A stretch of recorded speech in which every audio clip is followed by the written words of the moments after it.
તો મિત્રો હમણાં આપણો પોપટ થઈ ગયો, કારણ કે આપણે ભાભી આવ્યા હતા ચા બનાવવા. ચા બનાવી પણ લાઇટ ગતી રહી હતી. મેં એવું વિચાર્યું કે ઉપર ઢાંકી દો, તો ઢાંકવા જતો દેખો અંદર. તો નમસ્તે દોસ્તો, ગુડ મોર્નિંગ, જય શ્રી રામ. હમણાં વાગે છે 7:30. દેખો હમણાં જો જસ્ટ ઉઠ્યો જ છું, કારણ કે ઘરમાં કોઈ હતું નહીં તો બહુ મોડું થઈ ગયું, સૂઈ રહ્યો. રાતનો બ્લોગ આપણો ગુજરાતીમાં રહેશે. અને દેખો બહાર દેખાય છે, નહીં દેખાયું હોય કારણ કે રિઝલ્ટના બરાબર. પણ મેં જસ્ટ ઉઠ્યો છું. હવે ઘરની સાફ સફાઈ કરવાની છે, સાવરણીની સાફ સફાઈ કરવી પડશે, અને બીજું તો શું, પાણી ગરમ કરવું પડશે નાહવા માટે. ઠંડી લાગે છે એટલે નાહવા માટે ગરમ પાણી પીવું બી પડશે મારે. હમણાં દેખો આ ટ્યુબ લાગીને શું થઈ ગયું છે ખબર નહીં, અવાજ કરે છે, અવાજ આવે છે અંદરથી, ખબર નહીં શું થઈ ગયું છે. અને કંઈક કરવું પડશે.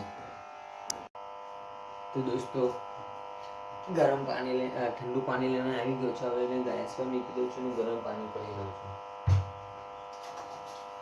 નાહવા માટે ગરમ પાણી કરવું પડે ને ભાઈ, ઠંડી તો દેખો.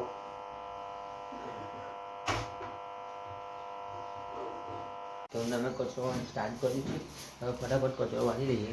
કચરો વાળીને કચરો વાળું ત્યાં સુધી પાણી ગરમ થઈ જાય એટલે પછી ફટાફટ નહીં કાઢું. એટલે પછી ચાનું તો બાજુ ભાભીએ કહ્યું છે એટલે ભાભી બનાવી દેશે ચા. ચા પી લઈએ, બાદ પછી આગળનું વિચારીએ શું કરું છે. અને નવાનું બી બાકી છે, પાણી ગરમ થઈને નહીં લઉં. તો દોસ્તો નહીં હું રેડી થઈ ગયો છું. હવે ખાલી મારે ચા પીવાની બાકી છે. એ ચાનું બાજુમાં ભાભીને ગયેલું છે, તો ભાભીને કહી દઉં કે હું નહીં આવી ગયો છે, એટલે હવે ચા એ બનાવી દઈશ. તો મિત્રો હમણાં આપણો પોપટ થઈ ગયો, કારણ કે આપણે ભાભી આવ્યા હતા ચા બનાવવા.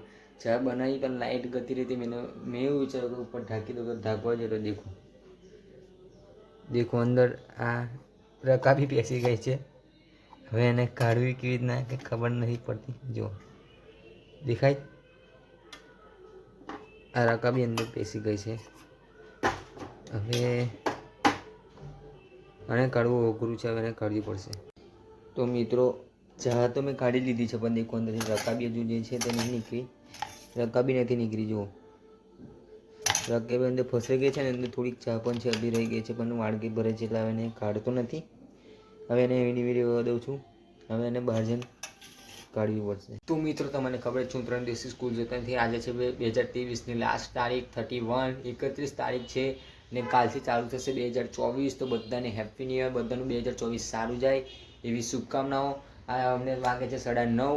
મારે 5:30 સુધી મારે આ સ્કૂલનું હોમવર્ક કમ્પ્લીટ કરવાનું છે. 3 દિવસે સ્કૂલ જતો નથી. હોમવર્ક બહુ જ ભેગું થઈ ગયું છે. તમને બેઠો છું, મેં હોમવર્ક કરવા બેઠો છે. ફ્રેન્ડનો ફોન આવ્યો ત્યારે મને ખબર પડી છે. મારે ફટાફટ હોમવર્ક કમ્પ્લીટ કરવું પડશે. તો આ છે ભજીયા. હવે હું ભજીયાનું આમ વડાપાવ જેવું બનાવવાનું કરું છે. હવે એને પૂરીમાં મૂકી દીધા છે, વાળી લઈએ એને પછી ખાઈએ. સ્વાદ બહુ મસ્ત છે. આવો વડાપાવ તમારે ઘરે પણ તમારે બનાવવો જોઈએ. એકવાર ટ્રાય કરી જુઓ તમે, બહુ મસ્ત લાગે છે. સ્વાદમાં તો સારો છે. હવે બીજી વખત ટ્રાય કરવો પડશે જ્યારે ફૂલ આવશે ત્યારે. બહુ સ્વાદિષ્ટ હતો. તો અમારી ફોઈ ગામડેથી આવી છે, તે તો અમારી મમ્મીએ તુવેરો, પાપડી, પછી આમાં છે આ છે કોઠાને શેરડી મોકલાવી છે. શેરડી છે, કોઠા છે, પાપડી છે અને તુવેરો છે મોકલાવી છે. મારો આજે આખે લેસન કરવામાં આખો દિવસ હતો એટલે બહુ વ્લોગિંગ કરી શકે નહીં, એટલે આજના દિવસ માટે આટલું જ. Okay bye, thank you so for watching, by.